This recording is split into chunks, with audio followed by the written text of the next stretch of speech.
Hey guys, Todd Sachs of Sachs Realty, and welcome to this episode of Things You Should Know. And today, Melissa and I are honored to be speaking with Katie Lance.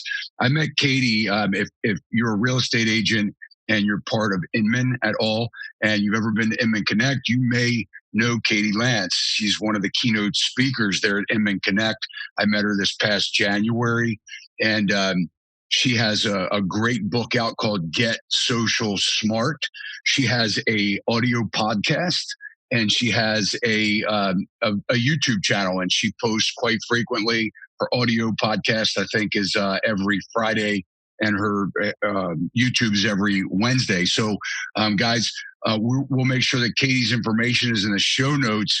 And coming all the way from California, Katie Lance, welcome. Thank you, Todd. Thank you so much, Melissa. I appreciate you inviting me to be here today. I'm excited to have a good conversation. We're excited to have. Yeah, we're very excited. We're all familiar with social media. I think it's now 10 years into this thing with Facebook and the various platforms. I think we all know about it, but we're hoping to learn a lot more today. And sort of like more of a intermediate to advanced conversation. I know in our industry, being real estate agents, so many of us with the average age of like being in the mid to late 50s, we've seen our kids or some grandkids that are doing it, and we've kind of been pushing back. So. Go ahead and dive right in. I mean, just tell everybody exactly what you do and your consulting business. Just take a minute and just kind of bring everybody up to speed about you. Absolutely. So I run a social media marketing firm in the San Francisco Bay Area. We've been running our company for about 8 years now. I run it side by side with my husband. So he's my partner in life, partner in business. And we really focus on helping real estate agents get smarter about social media. I do a lot of speaking, a lot of training, a lot of virtual training now these days. And that's really our mission, is just to help agents and brokers get smarter about how to use social media. There's so many tools out there and things seem to change all the time. But I think the basics don't change. And that is that real estate and business in general is typically speaking a people business, right? And just because you're using social media or technology doesn't mean that you can't still be intentional about using those tools in a really smart way. So I'm excited to dive in and share some of that stuff today. Yeah. So let's the hot platform right now we hear a lot about is TikTok. So what's going on with TikTok? Should people in their 50s be on TikTok? TikTok is a lot of fun. I mean, I'm on TikTok, although I haven't actually created anything. I'm a little bit of a watcher, I guess, a lurker right now, which honestly, I always say when anything new comes out, that's a great way to just determine if a platform is for you. Download it, check it out, watch what other people are doing, and that'll give you a good sense if you should be on it or not. And I will say TikTok skews really, really young. The biggest demographic right now are typically teenagers through, folks in the early 20s. So it may not be for everyone, although I have seen people of literally all different ages who are active on TikTok. It started off as kind of a lip syncing app, and there's still a lot of that on there. But there's also all different types of people. I've seen medical professionals on there and interior designers and, a wide variety of people. So I think it comes down to who is your audience? Who are you trying to attract? And I always say this with any platform, whether it's TikTok, Instagram, Facebook. Who is your ideal client? What is their age range? What do they look like? Who do you want to work with? And that should be a big determining factor when figuring out what platforms to be on, whether it's TikTok or anything else. So in the real estate industry, it may not be the right platform for us to be spending our time on right now. Probably. I mean, for some people, yes. Like if your target market, I mean, there's a lot of, kind of quote unquote younger, and by younger, I just mean like the number, age is a state of mind. But like, there's certainly some folks who are in their 20s and 30s that are doing some great stuff on TikTok because that's who their customer is right now. They are working with first time home buyers, or they're working with a lot of renters. And if that's your target market, that's great. But if it's not, then it may not be the place for you. Yeah. So, what is the hottest place for a real estate agent, to be spending their time on? I think right now it's really two places. I think Facebook is still a huge platform for most people. I mean, just about everybody's on Facebook. It's certainly, not the place for kids. All the kids have left and they're now on TikTok, right? So I think Facebook for sure, but followed very closely, if not neck and neck, would be Instagram. And I think a lot of people are not even as active on Facebook as maybe they used to be because there's a lot of noise on Facebook. There's a lot of politics and just a lot of noise, quite frankly. And so Instagram, I think, works really well for real estate because it's an aspirational platform. It's just photos, it's just videos. And with all the new features on Instagram, like Instagram stories, IGTV, Instagram Live, like there's so much that you can do on Instagram. And the agents and brokers that we work with that are getting a lot of results from social media, they're active on Facebook, but they're also really active on Instagram. So I think both of those are big, big opportunities.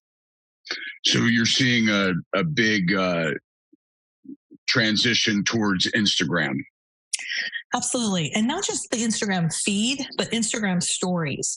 It seems like a lot of folks are on Instagram, and they'll post their listings or they'll post a few photos in their feed, which is how Instagram started, right? It started with just a feed of photos and then they integrated videos. But stories came out about a year or two ago. And I think stories are blowing up. If you, as you know, when you log into Instagram at the very top of your feed, those little circles across the top, those little bubbles, those are stories, and that's prime real estate, no pun intended, right? Yeah, that's an opportunity for people to share kind of the behind the scenes, right? Like the story behind the story, the day to day. And in real estate, as we all know, people do business with people they know, like, and trust. But I also think they do business with people they relate to. And using stories, especially Instagram stories, but also Facebook stories, is an opportunity to share that kind of unfiltered, not so perfect view of ourselves. Katie, how would you say like you do the stories correctly? Because sometimes you see the stories and they're kind of just not, sequentially, how does it all make sense to be able to do it? Yeah, that's a great question. So when I first started doing stories, I feel like it was a bit random, right? It was like, oh, I'll just post this or I'll repost this. It had like sort of no rhyme or reason, but I think that's how a lot of people start. And I think it's fine to start that way. One of the ways that I think, learn something is you learn by doing, and you realize, oh, that worked, that didn't work. I don't, and you kind of get your own vibe, I guess, so to speak. But I think the power in a story is that there is a story. So a good story has a beginning, a middle, and an end. And so that might be that you're telling the story of a client. It could be, not just, hey, I've got a new listing, or hey, I've worked with this client, but it's like, how did that happen? And maybe it's one or two quick videos or written text where you're kind of leading up to what the story is. Once upon a time, this client reached out to me and then this is what happened. And then this happened. And so if you can kind of think about it in story format, and a story might be 3, 4, 5, maybe even up to 6 or 7 pieces of a story. But your story could also be what happens during the day. And that's where you see a lot of my stories. I tend to start my story in the morning, and I get into a routine. A lot of times I'll share my coffee mug, right? That's kind of like my beginning of my day. And then I'll usually share a few things that happen business-wise. Personally, I've got 2 kids and a cat, and that's always, lots of entertaining stuff happens there. And then, we wrap it up. And so for me, it's more like the story of my day. But again, for you, it might be like the story of a client or the story of a situation or learning. Sometimes it's like something, a lesson learned. Hey, I watched a movie and I got inspired by this. And so I feel like, is a little bit more of an advanced technique. And once you get going with stories, you can kind of start to think about that, and I try to do that with my content. Instead of just saying, hey, I've got a new video out, I might ask a question, say, have you ever had this problem? Have you ever asked yourself X, Y, and Z? Has this ever been an issue? Great. We recorded a video that answers X, Y, and Z. Like, here's the link. Like, let me know if you have any questions. And it becomes sort of this story arc, not just here's a piece of content. You know what I mean? Yeah. So do you do this throughout the course of the day, or do you kind of like plan the story? Because I know um, I'm not as familiar with Instagram, but Facebook, and so and so added to their story, or so you get alerts for that. Do you recommend that you sort of plan the story out and post everything at one time, or do you recommend going through the day with the various posts? I mean, I think for most of us, for a lot of people, we're busy, we're on the go. And on one hand, it would be great if we planned everything out. There are certain things that I think to myself and go, okay, that makes sense. Let's plan this out. And then other times it's more of in the moment, right? So I think there's a balance. I will say though, a lot of times I don't necessarily post in my story right as it's happening. So with a story, it's photos and it's also 15-second videos. And you can actually upload a 1-minute video that gets chopped into 15 seconds. So what I try to do, and I've actually been trying to do this for years, is I look at my life as content. As I'm out and about, or even right now, I'm at home, right? We're working from home. I'm doing a lot of virtual meetings. I'm doing, stuff remotely. Where are there moments of the day where I can kind of share that? And so I'll take a picture, I'll take a video, and then sometimes later in the day as I'm eating lunch, I'll go back and go, okay, what am I going to share? What parts of this am I going to share to my story? So instead of just kind of randomly doing it through the day, I might take pictures or videos or kind of think about it. And then at certain points, I'll kind of put it all together, if that makes sense. It does. So what about posting, you have Facebook stories. So should you post the same story I know it's an option on Instagram. If you want to post it to Facebook, do you recommend doing that or having different content for each platform? So I think you can. And there's certain things that I share from Instagram to Facebook. I think you just want to be careful though. I mean, as much as Facebook and Instagram are similar, they're similar but different, right? I always say it's like, English in the United States and English in the UK. Well, they're similar, but totally different, right? And so I try to think about it that way. So what I do, I have an Instagram business account. I had a personal account for a long, long, long time. And I decided to change my personal Instagram to a business account. Now I still post things that are personal. In fact, probably half of what I post is personal, but by having a business account, I can now run ads and I have analytics and I can schedule posts. So there's just more bells and whistles. So that being said, when I post my Instagram stories, if I share to Facebook, it's going to share to my Facebook business page. Well, my Facebook business page is pretty much all business. I don't have pictures of my kids up on my business page. It doesn't quite fit because it's a Facebook business page. So what I do is I will do my Instagram story. And then if there's anything business related, I will share that business related, that one part of my story over to my Facebook business page, if that makes sense. So like Today I was doing a webinar and I had some other stuff with the kids. The 2 or 3 stories that had to do with my webinar, which was business related, I shared that to my business page through that story. So it's a little bit of yes and no, if that makes sense. And then some of that personal stuff, I will cross post that to my personal profile on Facebook. And since I have all that stuff on my phone, a lot of times it's posting it once on Instagram and once on Facebook. Some people feel like that's overkill. I feel like for most people, they're on one or the other. Not a lot are super active on both. Some are, like super social media stars are probably really active on both, but I don't know about you. I can't remember what I had for breakfast, let alone what I saw over here, over there. So I don't mind cross-posting. Well, and plus the algorithms are changing so much. I mean, are they really seeing, it's not like they're going to necessarily see everything that you post anyway. So I guess if it is worthy to post, why not, push it out there? Yeah. You said something that sort of I always struggle with. You had mentioned personal and business. Yeah. What is the balance? I mean, so, obviously I have a lot more, not on, I can't say that on Facebook because Facebook, we have a huge, we have almost 40,000 likes on our Facebook page. But I kind of feel like people don't see things that I post. So I feel like, so I sometimes will share those business type posts on my personal Facebook page. And I don't know that that's good to do. I mean, is there a rule of thumb? Do you recommend doing that or not at all? Or what's the balance?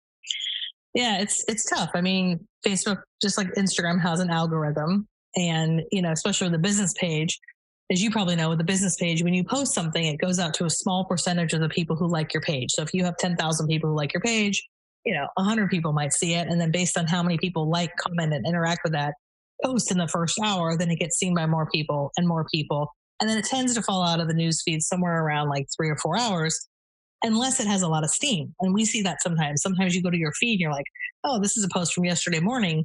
Why am I seeing it? Well, you're seeing it because there's a lot of interaction. So I still say a business page, I think, is still important. I think anything business related, that's kind of my barometer. Anything business related always goes to my business page first. Videos, content, anything kind of business related. And like you said, I will share some of that from my business to my personal profile on Facebook. And I think that's fine as long as that's not all you're doing on your Facebook personal profile. If all you're doing on your Facebook personal profile is talking about business, you're going to annoy everybody. No one's going to tune in. So I think from time to time, but one thing I will say on your business page is that's huge. Actually, there's two things. If you don't mind me sharing two quick tips here on your business page. Love it. Okay.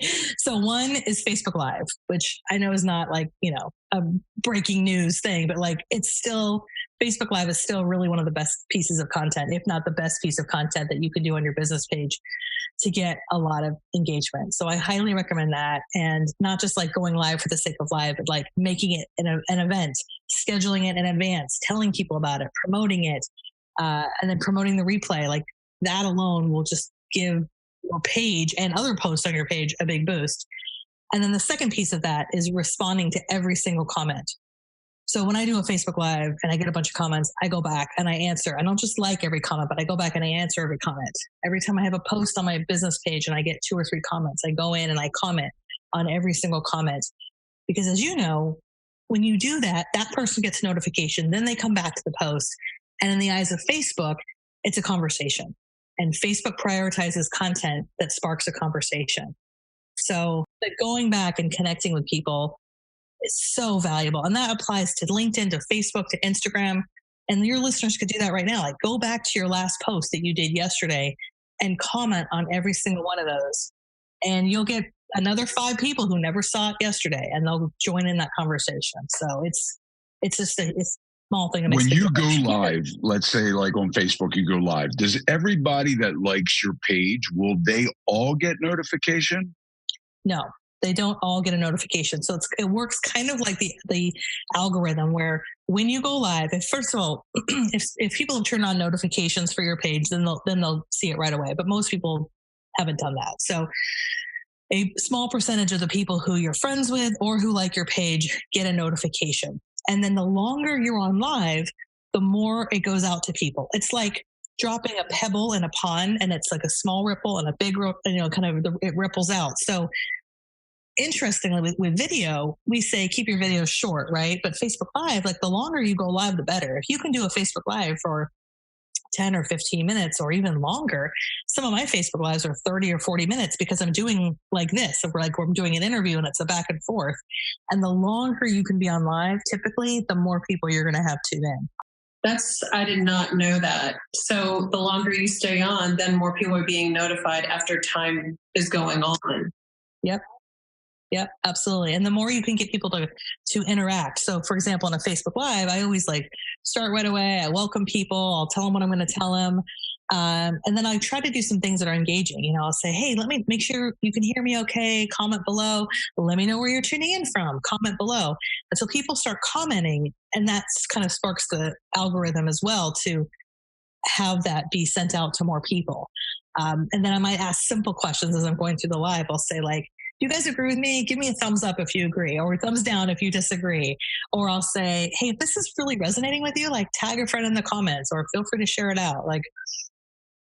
Little tiny things like that can make a difference. And sometimes too, when I'm on live on my business page from my phone, so I might be live on my computer, but on my phone, I'll take it and I'll share it to my personal profile.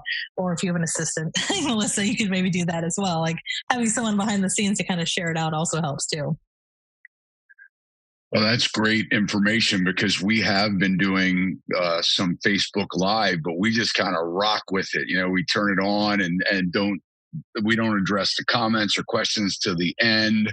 So, but I'm hearing what you're saying. I know a lot of the times now that you're saying that, I'll see people stop and scroll up and say, wait a minute, oh, hey, how's it going from Washington? Or, whatever. And so that's good to do. That Yeah, interaction. and use their name. Like if you're like, hey, Todd, hey, Melissa, hey, Joe, like all of a sudden people are like, oh, they saw me. And they're more likely to watch for an extra 10 seconds, 20 seconds, couple minutes. I mean, there's just something about using someone's name, like they're seen, and so, yeah, I usually try to address it in the beginning, and then I get into the meat and potatoes of my content. And then usually somewhere in there, I will say too, like, hey, if you have any questions, post them below. And, when you first start doing Facebook Live, you may not get a whole lot of interaction, but the more you do it, the more you'll get comments. And then I also usually say too, hey, if you're watching this later on the replay, leave me a comment below. Let me know that you watched the replay. Because a lot of times you'll get more people who watch the replay, especially if you did a good job promoting the replay. Because that's kind of how I think about a Facebook Live. Like it's like what you do before, what you do during, and then what you do after. It's like this, I don't know. I don't want to say magical formula, but let's talk about that for a second. Let's talk about that, because a lot of people watching this, they might say, well, I don't know what to say. I mean, I don't, I don't have, somebody I'm interviewing or whatever. Yeah. When should I go live? How should I do it? And I know, I've read some books where they talk about, even in public speaking, you should have some kind of like a through line, something that kind of takes you from the beginning to an end, or I guess in this case, even that could be your story, or even if it's short, but like a through line. But what advice can you offer to somebody that has never done it, that is going, oh my gosh, what if somebody doesn't go on? Will I look like a fool?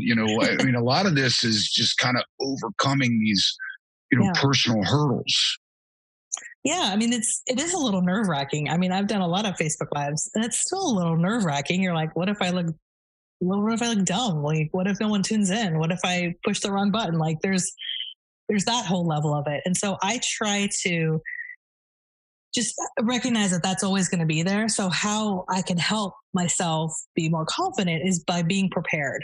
It's a lot like when you give a speech. Some people are like, oh, I'm just going to wing it. I'll feel more comfortable. Well, that may sound great in theory, but then you're up there like giving a toast and feeling like, oh my gosh, I should have thought about what I was going to say, And it's the same thing with a Facebook Live. Like, it doesn't have to be scripted, but anytime I go live, I always have like a little Post-it note or like a notepad. And I've always written down just a few thoughts of like what it is I want to say, and I always recommend for people that think like a storyteller, in the sense of like every good story has a beginning, a middle, and an end.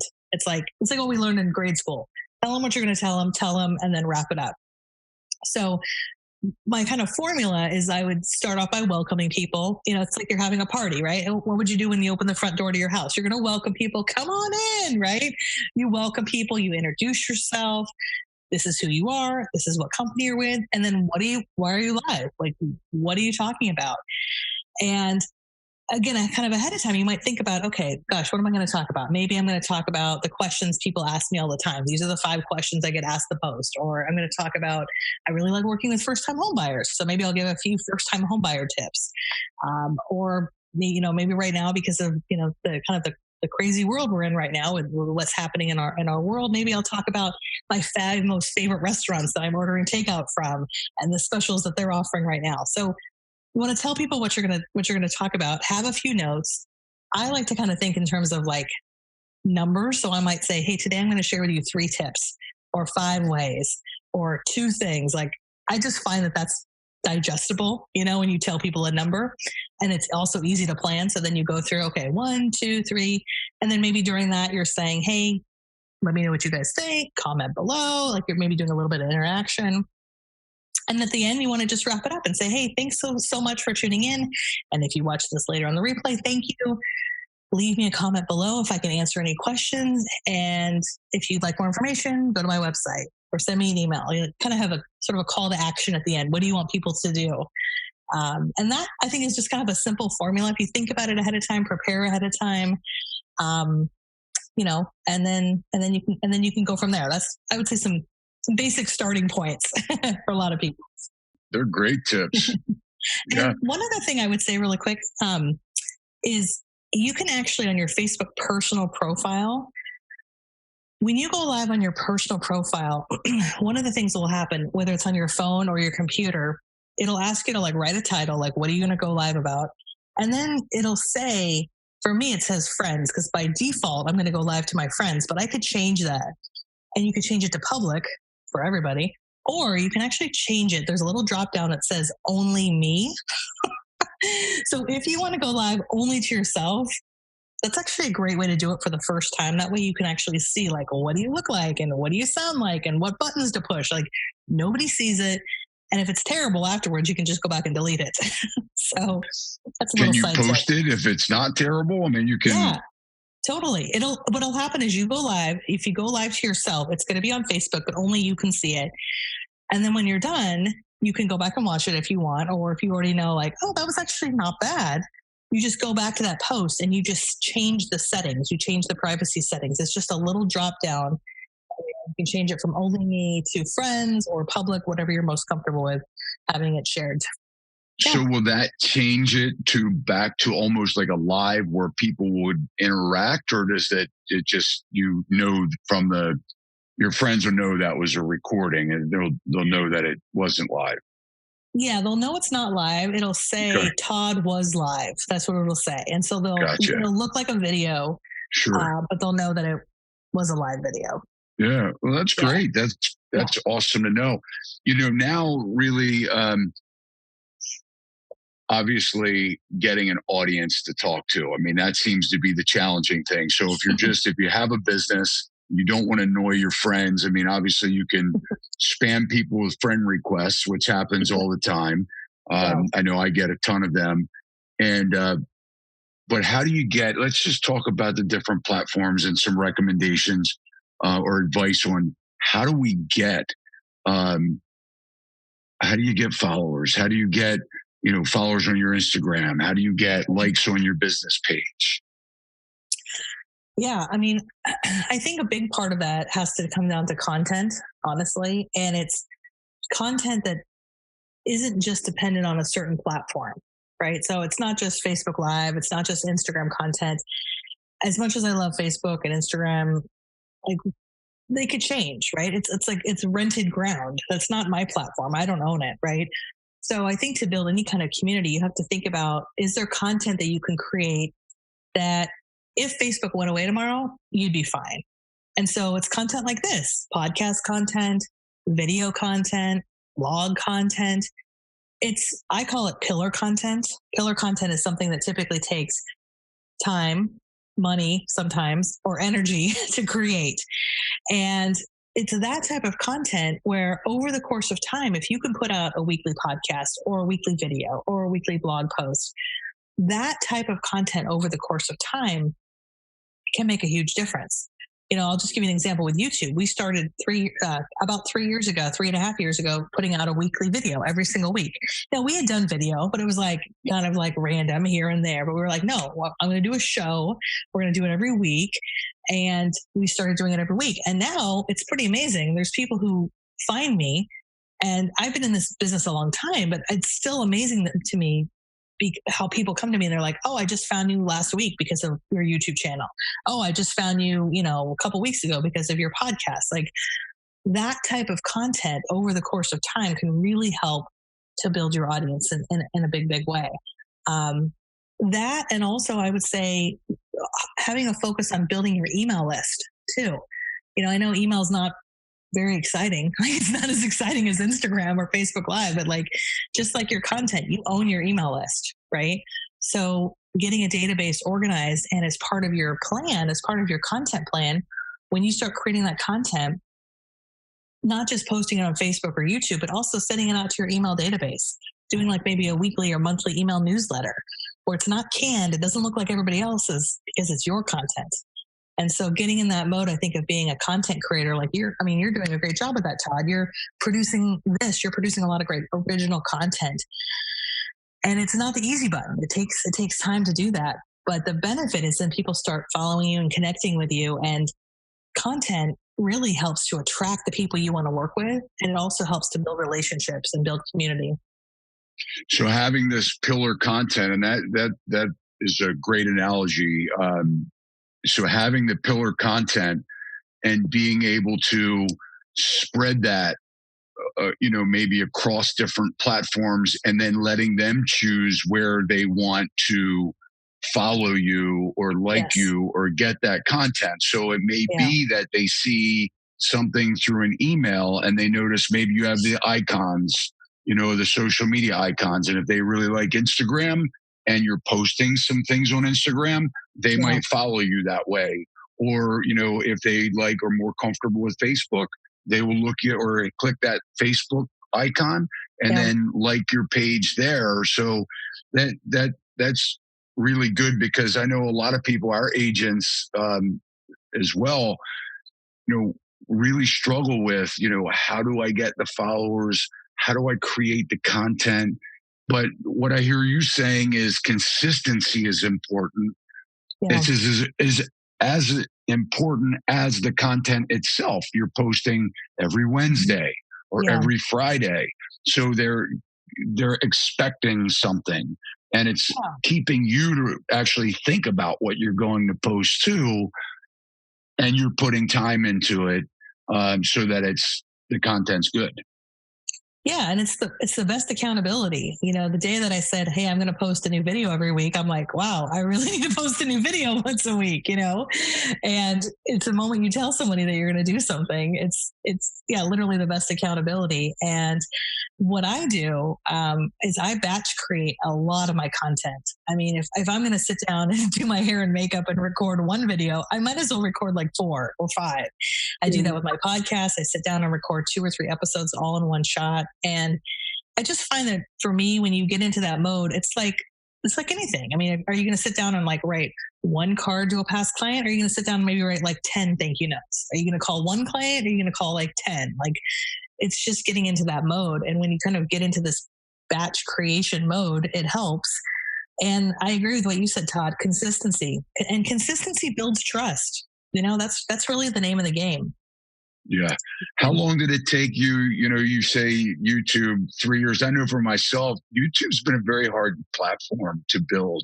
I think now we have, Melissa, what do we have? 271, I think, of this morning subscribers. Yeah. And we've really been trying to build that. It's hard to get people to hit that subscribe button. And by the way, if you're watching this and you haven't done it yet, hit the subscribe, please. Click the little bell so you get an alert. And Katie would love for you to do the same thing for her. But it's very hard to get people. And I know originally, I was thinking, I was trying to post a lot of content to YouTube and realizing that the YouTube subscribers tolerance is much different than the Facebook. They'll unsubscribe quickly on YouTube if you're kind of like giving them junk, not what they signed up for, I guess. So, but you said it took you 3 years. At what point? I mean, you have a lot of, views on your videos. And I mean, at what point did you see that start to change, to where you were really starting to get the comments? Like, I don't get any comments on my videos hardly at all. At what point? Because it is tough. When you're doing it, you're like, gosh, am I wasting my time doing this? Is this really working? When do you start to see the payoff?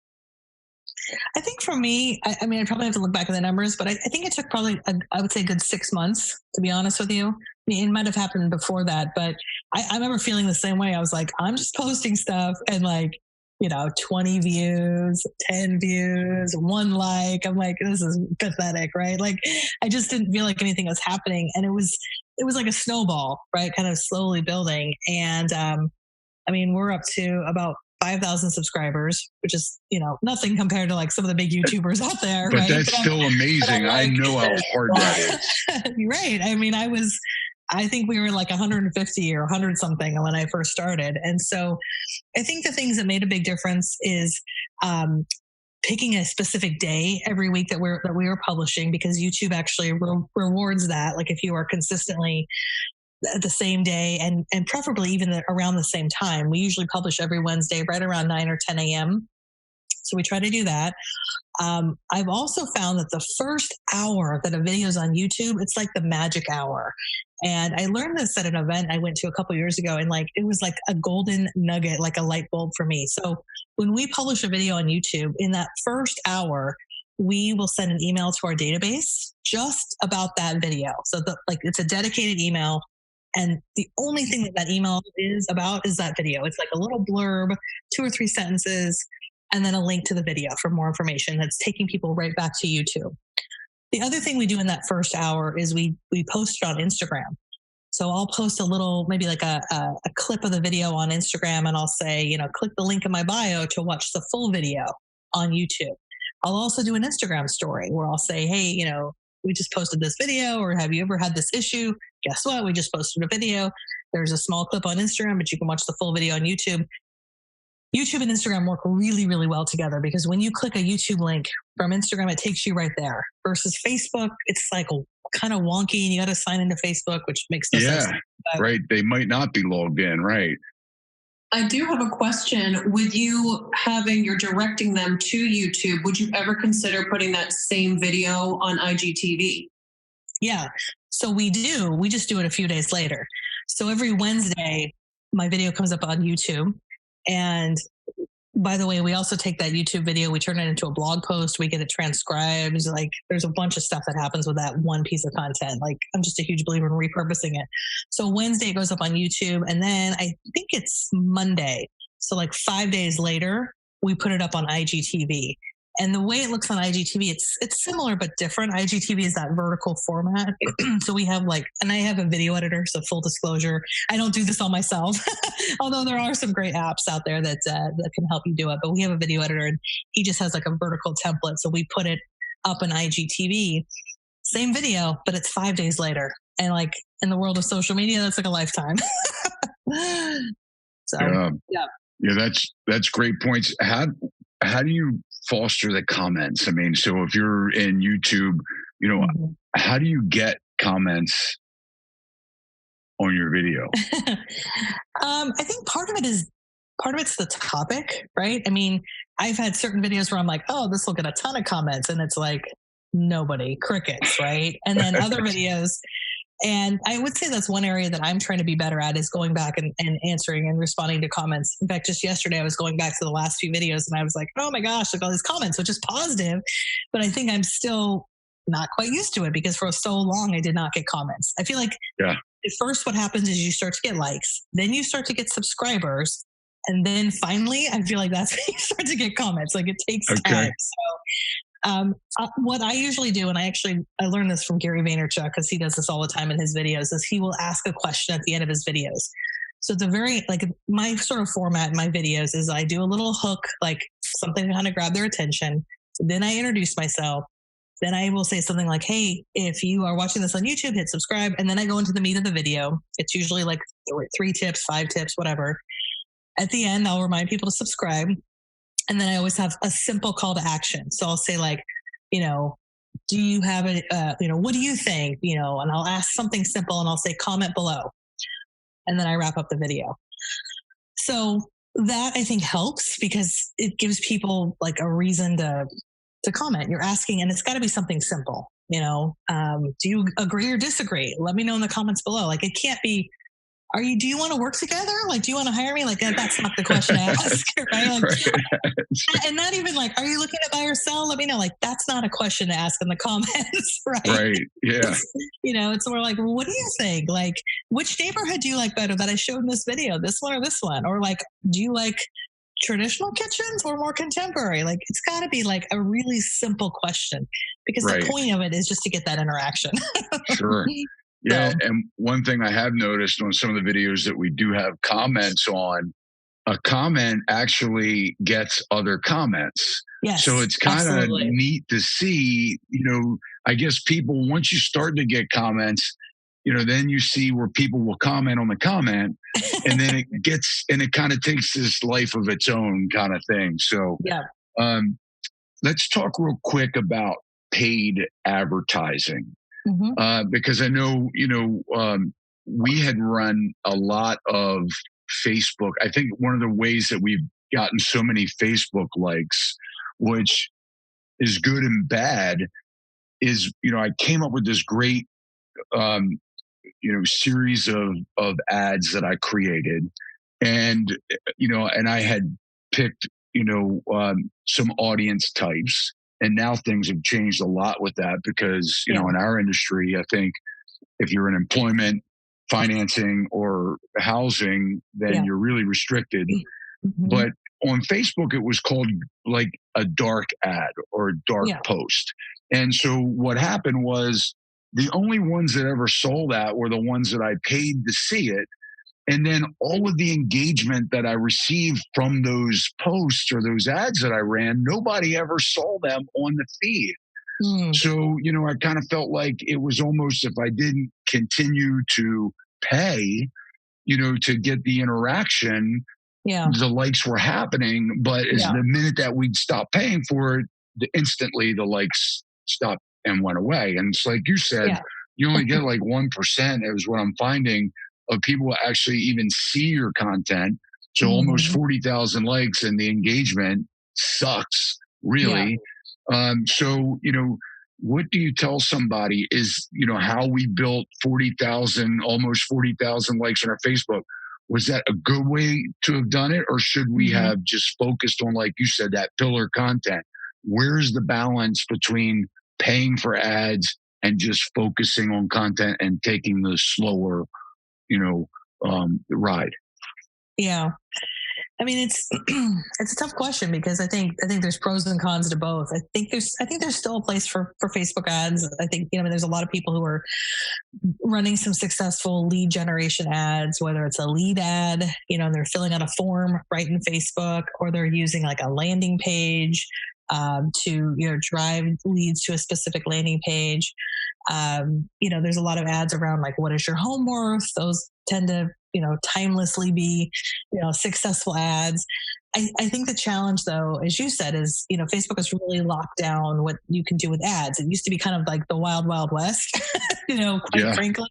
And now it's like you can only market within, I think it's like 15-mile radius, and it's very limited in terms of your targeting. So I mean, in terms of ads, I personally think that you have to be in it for the long game. Like, you can't just run an ad for a day or two and like see if it's successful or not, and you almost have to run an ad for a little bit longer, maybe 10 days, 15 days, maybe even up to 30 days. And one thing I learned about ads recently too is you shouldn't fiddle with an ad. Like, it used to be where you could go into an ad and you could change things, but like, apparently now, I've talked to a Facebook ad expert recently, and they were saying, no, don't fiddle with your ad.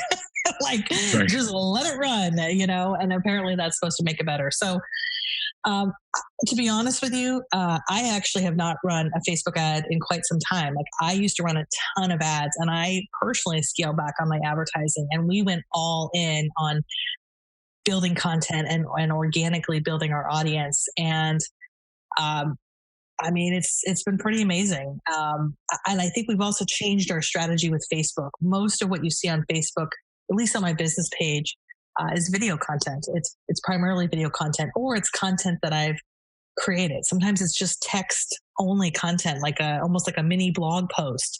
I did this recently. Everybody's on Zoom, and I'm like, well, I know how to use Zoom. I'm going to do a little kind of mini blog post on my Facebook business page about Zoom. Well, that post blew up, because it's relevant, it's timely right now. So I don't think it's wrong to do what you've done. I think it's amazing. I think that you can still engage that huge audience, because that's a huge number. If you've got 40,000 likes on Facebook, that's huge.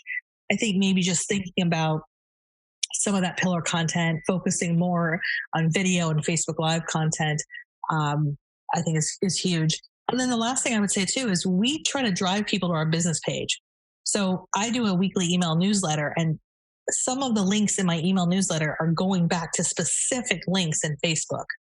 For example, if I do a Facebook Live on a Tuesday and I'm sending my email newsletter out on a Saturday, well, that Saturday newsletter is going to have a link back to that Facebook Live. And I'll say, hey, if you missed it, you can watch the replay. It was about X, Y, and Z. And so we're really strategic. And I do the same thing with Instagram too. Like, I will strategically think about, is there a post or a replay or a video that I can link people back to in our email newsletter? I just feel like it's like this symbiotic relationship, if that makes sense. Absolutely. Definitely.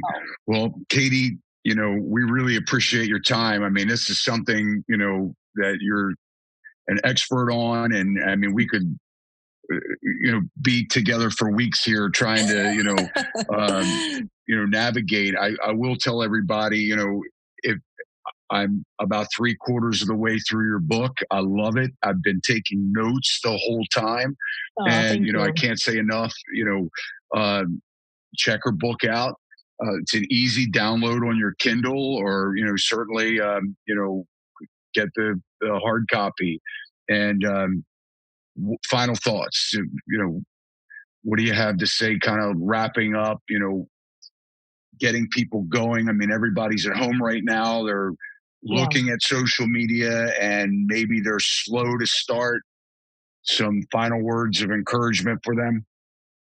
Yeah, I would say my advice for anyone who's maybe stuck on what to say or what to post, or maybe you don't want it to look like you're bragging. I mean, I think a lot of people have some concerns around, like, how am I going to look on camera, or what am I going to say? Like, I don't want to be that person, I don't want to be annoying, things like that. And one tip I would really give you is look to see if there's an opportunity for you to shine the light on somebody else. Who can you shine the light on? Can you be a good finder? And I know we're going through obviously a really tough and challenging and unprecedented time right now, but I also think that this is something that's really a timeless piece of advice. A lot of the folks that we've been working with are looking at, like, their local restaurants, their local businesses, their other people that they do business with. And, when you think about social media, it's one thing to like something, it's one thing to comment, but the share is like the ultimate currency in social media. So is there somebody in your circle that you could highlight? Maybe it's once a week, maybe it's once a month. But that's a great place to start. Or if you're a little bit more advanced, it's also a great way to be inspired in terms of video or Facebook Live. Who can you shine the light on? Because it's going to help build that relationship with that other person. And it's going to be a great win-win. It's going to help your community. And it's a good thing to do. Be a helper. If you don't know what to do, be a helper. Yeah, that's all awesome. So, Katie, thank you so much for your time. And we hope that you guys enjoyed this episode of Things You Should Know, and reach out to Katie, get her book, and we'll talk to you soon. Thank you so much. Thank you, Katie. Sachs Realty, Maryland broker number 607720, office number 443-318-4514, equal housing opportunity.